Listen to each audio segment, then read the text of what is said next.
Hello, welcome to Computational Quantum Chemistry. My name is Professor Achintya Kumar Dutta. I am an associate professor in the Department of Chemistry, IIT Bombay. I work in the field of computational chemistry method development. So if you are interested to know what exactly I do, you can go to my website. So in this course, we are going to use these three books as our reference. The first is Frank Jensen, Introduction to Computational Chemistry. You can see it here. The second one will be Christopher Kramer's Essential of Computational Chemistry, Theory and Models, second edition. And third one, to learn the quantum chemistry we need for this course, we are going to use Donald A. McCurry. The book name is Quantum Chemistry. So the tentative topics we are going to cover in this course, first thing we are going to know what computers has to do with chemistry, because chemistry is mostly done in laboratories. And in this course, we are going to use computers to solve quantum mechanics. Before going any further, we will recapitulate what we know about the basics about quantum mechanics, and then we are going to proceed about the ORCA program package, which we are going to use for this course, and the graphical user interface we will need. We will teach you how to install this in your laptop. We are going to know about Hartree-Fock approximation, which is basis of most of the sophisticated molecular quantum chemistry calculation, and we are going to know about what is basis set. We are going to know about open shell systems and spin. What is missing is Hartree-Fock is called electron correlation, and we are going to know about electron correlation method and especially couple cluster, which is considered as the gold standard of quantum chemistry. Of course, the most popular option is the density functional theory, which is more popularly used. We are going to know about density functional theory, various functionals which are available. We are going to know about semi-empirical methods, which can do calculations very rapidly. As in the chemistry, we deal often with reactions, so we are going to know about geometry optimization and how to find transition states, so we can calculate reaction rates. Most of the chemical processes actually takes place in the presence of an environment, so we are going to know about environmental effect, implicit and explicit solvation both. If you are dealing with heavy elements, there will be relativistic effects, and we are going to know about relativistic effects, how to take care of them, how to take care of the spin orbit coupling. Chemistry involves many kinds of spectroscopy. We are at least going to know about IR, Raman and UV visible spectroscopy. Many interesting phenomena actually happens in a dynamic way. So we are going to know about molecular dynamics, and if you are interested in biomolecular simulation, you need to know about QMM method. So that is also we are going to go about in the course. In this course, we are going to know about the theories of the method, as well as we are going to perform hands-on calculation. Now, for the hands-on calculation, we are going to use the software package ORCA, and for the graphical user interface, we are going to use three graphical user interface. First one is ChemCraft, the second one is Avogadro, and third one is Chimera-X. Now, Avogadro and Chimera-X are free software. Although ChemCraft is a paid software, you can get a 6 months free trial version. So in this course, you can use that free trial version. Now, why use ORCA? There are many other quantum chemistry software packages available. Some of them are more popularly used.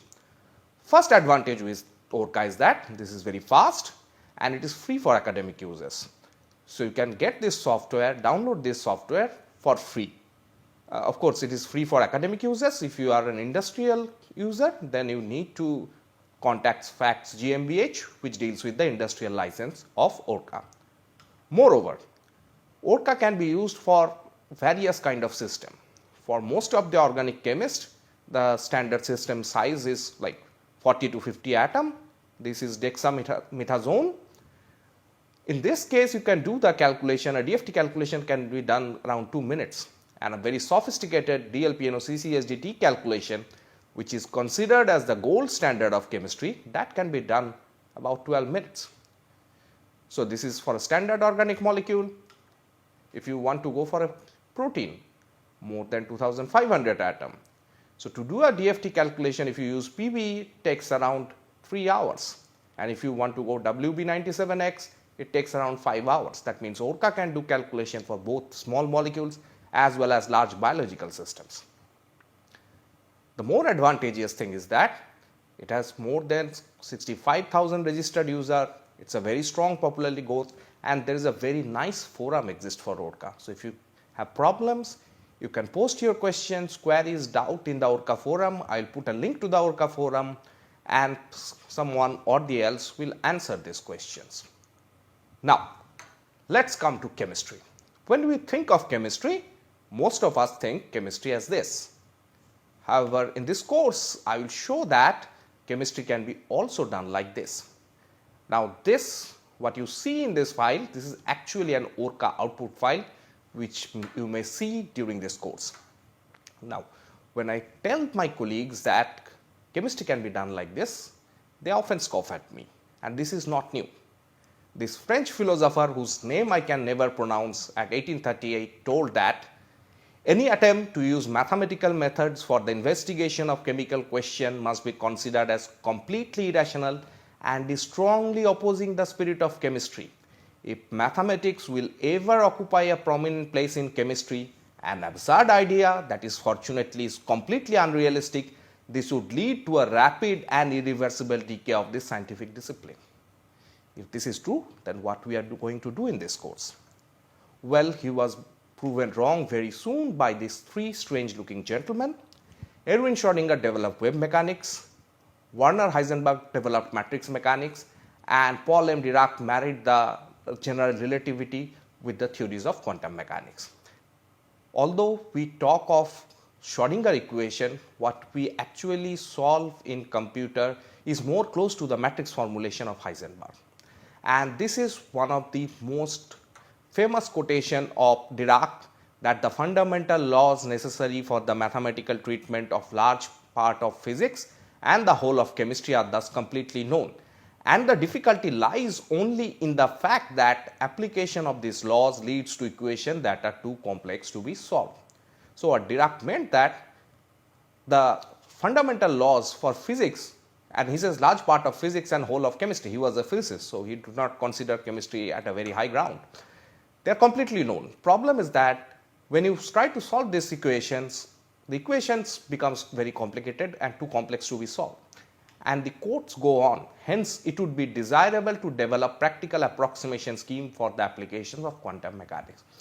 This statement actually, in a sense, gives you the flavor of computational chemistry. So, what we do in computational chemistry, we use the laws of quantum mechanics, we apply them to chemical problem in an approximate format. Now, all the gentlemen we discussed before, at least the three with the quantum mechanics, they are physicists. So, the first quantum chemist came in the form of Linus Pauling, and we know Pauling is famous for his molecular orbital theory. More than that, he actually written the first book of quantum chemistry, which says Introduction of Quantum Mechanics with Application to Chemistry. It's published in 1935. Although the molecular orbital theory is very good for diatomic and maybe some polyatomic molecule, one cannot be used it for a general molecular system. That's what we are going to see in the course. That's what an Hartree-Fock method actually do. Now, when Paul Dirac told that the laws of quantum mechanics are easy to apply, but the equations are too complicated, he does not have an access to a computer. And the difference started with the advent of computer, where it went from theoretical to computational chemistry. So, with the computer, you have truth tables which can actually deal with 0 and 1 binary numbers, and this is how a logic gate, this is of course a mechanical logic gate looks like, and this is what a modern supercomputer looks like, which is space-time in IIT Bombay, which is of a Cray IIT Bombay supercomputing facility, which has a 1 petaflop computing capabilities. Now, this is what is called a Moore's law, that each year your number of processors in a chip get doubled and the price actually get reduces to half. So, this picture is at 2013, and you can see that what they have predicted that at around 2025 you will actually get to quantum computer, and that actually is happening. So, you know that there are IBM quantum computer already working, but they still cannot solve chemical problem as become competitive to a classical computer. Now, there is a theory, there was a machine, what was missing is the man, and that gap fulfilled with the advent of John Pople, Sir John Pople.